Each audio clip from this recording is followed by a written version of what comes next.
Ние си говорим вече. Да. Да ти покажа Нада е това. Майка я рисува. Това е Нада. Това е Нада, да. А това сте вие ли? Еми, това не знам какво е, някакъв... Даже го питах Христо, защото нали за плачене си говорим, да не изглежда като някаква икона с това златисто. Ага. И да си бисват хората. Аз не се чуда как да запаля тамян в нас без кандил. Защото искам да прекадя в нас, нещо не мога да спим. Еми аз си пала в такова, то нали се продава, абе някъде видях. Тамян имаме, ние сме Да. седели от един манастир. Да, той ме в черквите навсякъде. Да, ама не знам. Ей. Питах чат GPT и ми каза в лъжица. Защото Пали може се. спиме. Все едно има някакви демони такива. И не е много странно. Не Те мога са да в се нова разпия. къща. Да. Да, имам си нова къща. А то никой не е живял ли е някой там? Да. Живели са, ама преди много, мисля преди 8-9 месеца преди ние да се нанесем и беше много гнусно. Като отидохме, защото примерно ъгъла на банята беше опикана, беше пожълтяла, синята почка беше пожълтяла и за такова неподдържано И беше. хора са живяли. Мръсни хора. И за тия такова да те мога да... Защо не викнеш да го осветят? Или искаш само че ми се струва Да. вече това. По-скоро искам аз да си го... Може да си вземеш и светена вода, също има във всяка черга. Да, и светена вода ще взема. Да. Поне Александър Невски да близо. И сега да плачем вече след тия весели. Да плачеме, След да. веселите неща. Ти плачеш също, Плаче, да? значи, плача, понякога много ми се плаче, докато си галя котката. Тогава ми се дървава наистина, защото имам някакъв проблем винаги да се съсредоточавам в най-лошия възможен сценарий, който мога да си представя, и най-лошия сценарий за мен очевидно е нещо да стане на котката. Че няма да я има някой. Да. И това може да ме направо да ме съсипе. Значи последния път водих я на ветеринар и бяха казали, че има панкреатит. И това направо ме съсипа, защото трябваше да й бръснат корема, да й правят изследвания. И то толкова Това с упойка ужасно сигурно. беше. Ами не, изследванията не бяха с упойка, трябваше да я държиме. Тя беше с едно хапче леко заспала такава. Но беше много гадно и си спомням, че ревах, ама като куче ревах, защото ми оставиха в една малка стаичка с нея, докато А ти в чакаме болницата ревеш? в ветеринарната Да. клиника, да, и седим в една малка стаичка с нея и чакаме резултатите. И точно аз не знам какво ще излезе. Въобще не знам. И седа и плача, и плача.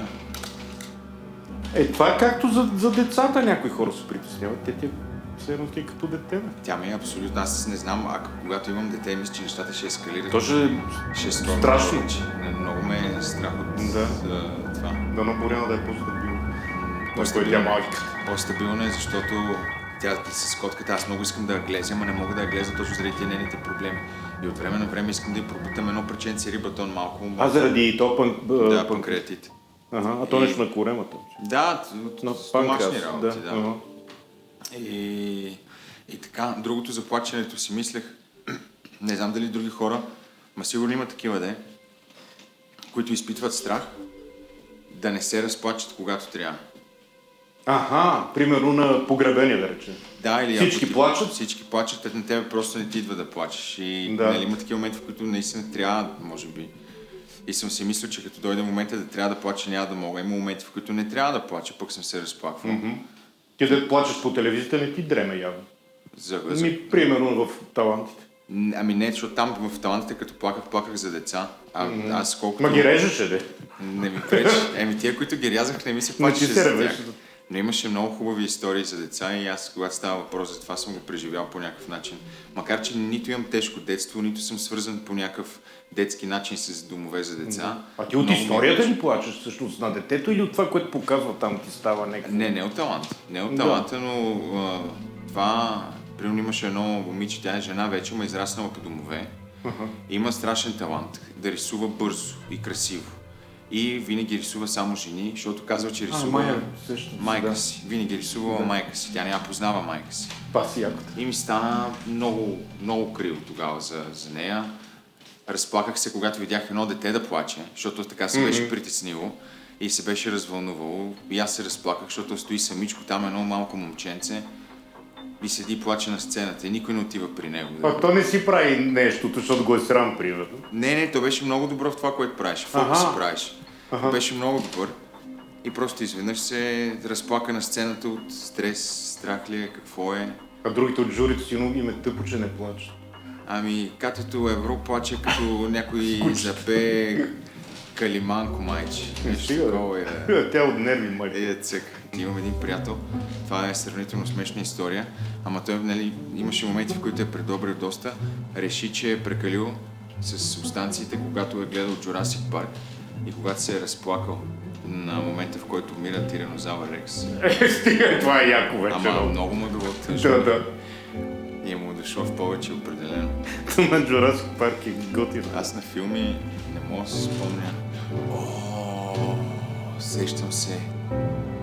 Случайно го фанах по БНТ, преди 15 години да е било. Бях ученик още.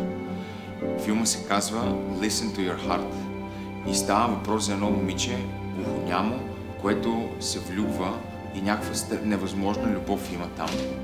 Така съм ревал. Значи аз спомням, защото ние много малка стая там, където аз живях в Овчи купел и го гледам, заспал и се треса в леглото от рев на някакъв филм, който е направен за възрастни хора, не за деца. Да. И аз рева на тая любовна история с Сибил Шепард, мисля, че е филм. Защото тогава исках да направя много неща и нищо от нещата, които исках да направя, не можех да ги направя. И видях, че все едно колко много хора, защото знаех какво ще последва, че всички хора, които бяха в една стая тогава, 80% от тях ще останат без работа. Да, те останаха, де? Те останаха без работа. И аз нищо не мога да направя, те до сега са разчитали на мене да имат работа. И аз не съм направил нищо, за да се проваля реално.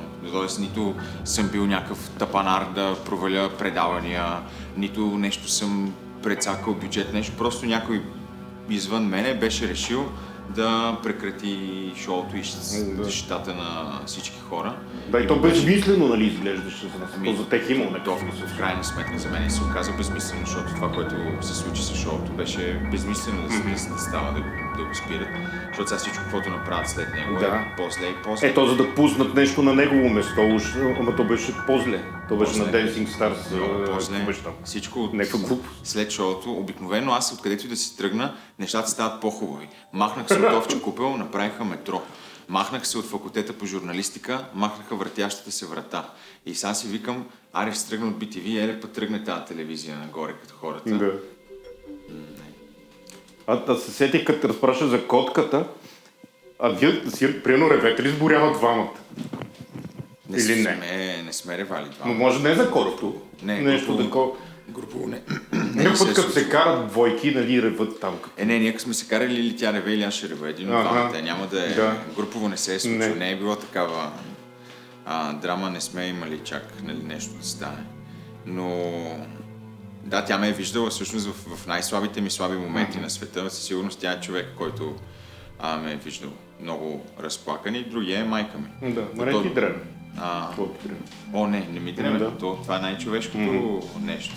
Аз не съм фен на тия неща, ето мъжете не трябва да плачат, те просто мъжете плачат по-малко, което е нормално, защото сега жените наистина плачат за много повече неща от мъжете, ама техните хормони са страшно разбъркани по принцип. Ние мъжете имаме малко повече баланс в тия работи. Нали ти разправих Мария дъщеря ми, дето ходи да реват, дето си имали ден с една приятелка и си ходи си купували кърпички. Да. Не, то е хубаво и аз понякога като ми се е ревал и съм се насилвал да рева, защото знам, че ще ми помогне това нещо. Да. Като го усещам, че ми идва, нали, някакъв напъник, като знам, викам, дай се нарева поне, да ми мине това цялото нещо, да не си го държа в себе си. Ма то от нещо ценно, от какво ревете се и като се разревеш, то ти по-лекво? То конкретна причина даже не е имало много за такива реванета отпускащи. Но когато се съберат моментите, и стане много, наведнъж се събере всичко, когато вече не издържам, нали? Тогава викам, дай да седна да порева малко. Значи нарочно си ревеш. И има ли такива? Да. Има? Да. Има. Въобще... Все едно като сега ще се напия, за да... Да. Сега ще се нарева. Миналата неделя се напих. И после беше лошо. По-добре да се наревеш. По-добре да не бях пил. Нареви Много се, пак тъпо да пиеш. Но то повечето реванета са ми идвали точно заради То пиене. от реване махмурлук няма. Няма, да. Верно, като се напие човек. Една меланхолия. Да. Особено, значи най-лошо е според мен да пиеш, като не си щастлив. Да, много. Защото всичко ти излиза по 100. Особено на другия ден махмурлука е много гадно. А па и наркотици да взимаш заедно с това не е препоръчително по никакъв начин. Да, това дето се оглеждали като плачат някой. Ти оглеждаш ли? Да, сигурно за да се видят как реват. Те реват истински, не нали така. И се оглеждат. Да. Знаеш ли има някакви инфлуенсъри? Даже се снимат някой. Да, бе, това ще аз не го знаех, да ми каза някой. някой. Седят, реват и се снимат докато реват и после... те даже го и пускат. Да. Пускат докато реват. Викам, добре, бе, защо трябва да си такъв? Това някой психотерапевт ли ти го е казал, нали? Да снимай се и си го качи това нещо да го видят 10 000 човека. И какво им викат отдолу? Айде, давай. Реви. Снимай си, да. Тръгват. Може да стоиш отворен. Ти също още ще ревеш, май. Нали?